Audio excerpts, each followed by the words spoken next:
ವ್ಯಾಪಕವಾಗಿ ಉಳ್ಳಾಗಡ್ಡಿ ತಿಂದು ಕುಂತಿದ್ವಿ.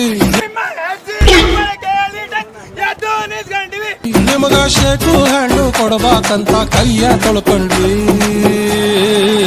ಬಸಣ್ಣಿಪ್ಪ ಬಸಣ್ಣಿಪ್ಪ ಬಜಾರು ನಮ್ದ ಇವತ್ತು.